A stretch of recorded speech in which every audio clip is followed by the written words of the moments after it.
And welcome one and all to the show that never sleeps. Or something along those lines. Whatever. So, I'm back with another one of these, and today we're going to discuss something that has been a topic that I've been wanting to bring up for a while, but I just felt needed some time to really be mulled over. I am, of course, referring to the omnipresent issue of bad films.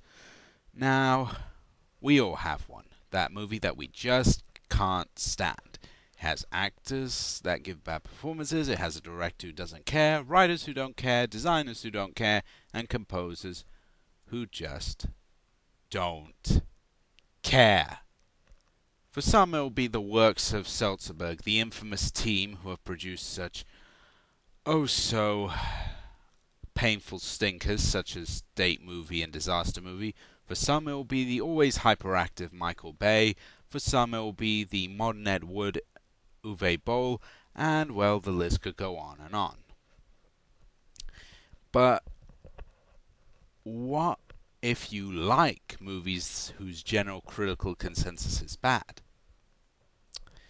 This is an issue that gets very often glossed over, and people just dismiss it and just say bad movies are bad, good movies are good.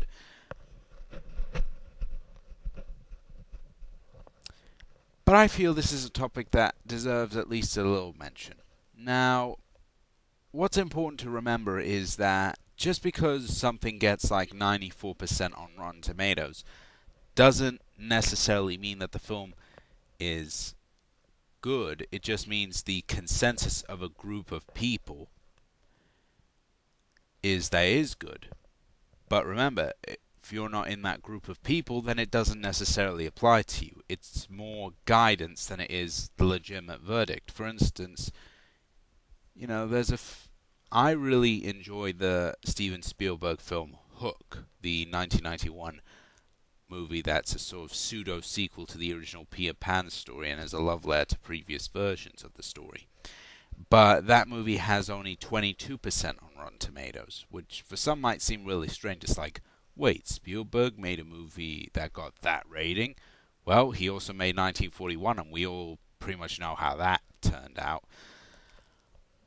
And the thing is that I personally believe, from having talked with people, that it's okay to like bad movies, but the important thing is to acknowledge that they're bad. For instance, or at the very least provide a defense that suitably covers any issues that the film might have. For instance, going back to Hook again, most of the complaints that people have, I have remedies for.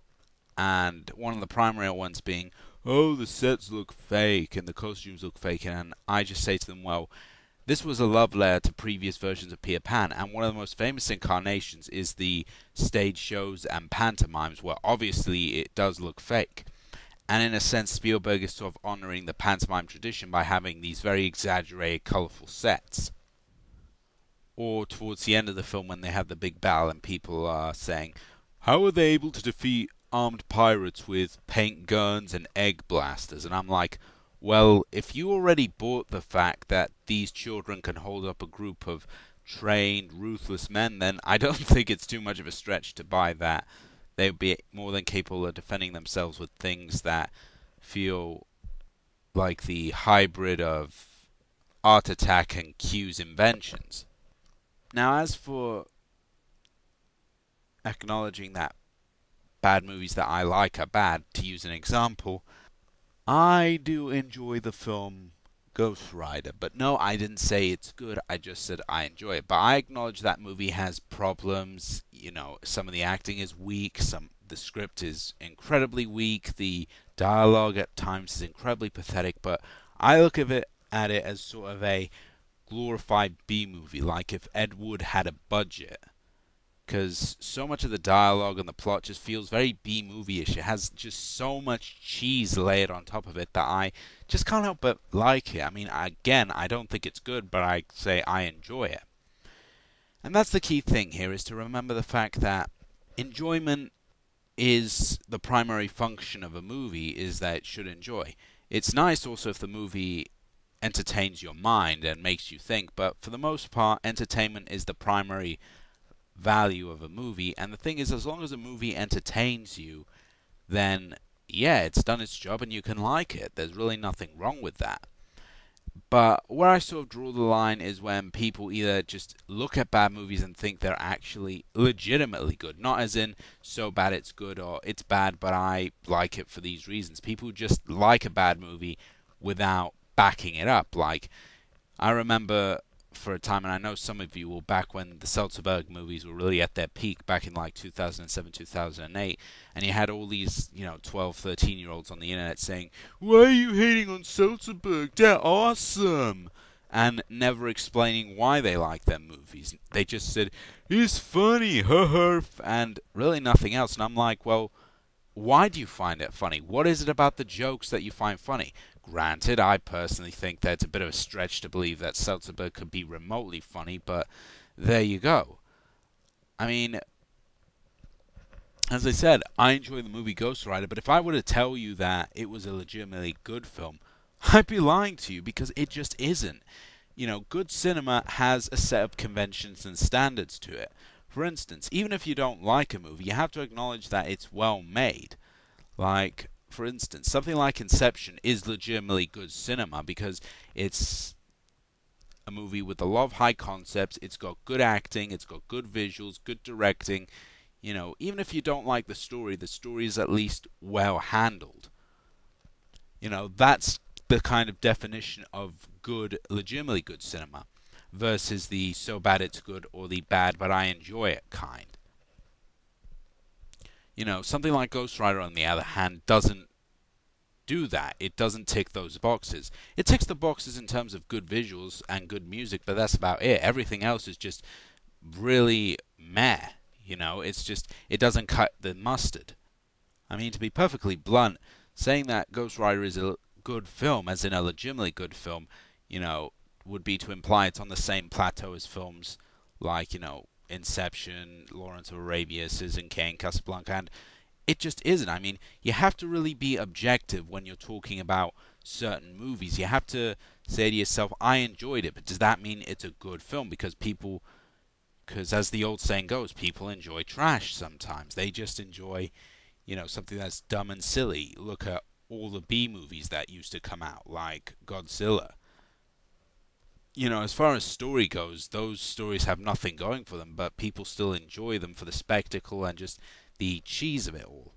And I think that's something important to bear in mind, is the fact that when discussing the quality of it is relative to what? Relative to legitimately good movies, as I said, or relative to sort of the genre of films? Because this is sort of a secondary point, which is it a bad movie in terms of being a legitimately bad movie, or is it a bad movie in terms of the genre? For instance, Halloween is a great horror film. By comparison, something like the remake of Halloween isn't, but people could still say it's good as a genre film, even though it has, a lot of problems. People could still say, well, it still does its job as a genre film. And that, again, is another applicable thing, and it's understandable. Like the movie Gamer, even though it's by and large considered terrible, people who like it say it's a genre film. It's a film of this sort of hyperactive, explosive science fiction action type film, and it's enjoyable in that regard. And with me, a film that I could consider like enjoyable, even though it's bad, is a movie like Cutthroat Island. I mean, yes, I gave it a bronze star in the review, but I said it was enjoyable. In terms of like filmmaking as a whole, it isn't very good, but if it's looked at as just a pirate film, it's an enjoyable enough ride. It ticks all the needed boxes, and John Debney's score for it is amazing. And it's important to always bear in mind that if you're going to say you like a bad movie, you need to substantiate that and explain why, and not just say, I like it and that's it. Always substantiate yourself when it comes to defending a film that is bad, or just like a movie that is bad. It has to have something that appeals to you, and you have to explain what that is. And if it's something that is often criticized, like, say, the jokes in a comedy or the suspense in a thriller, you have to explain why that worked for you, even if it didn't work for a whole bunch of people. And well, that's all I had to say. So thanks for listening, and bye bye.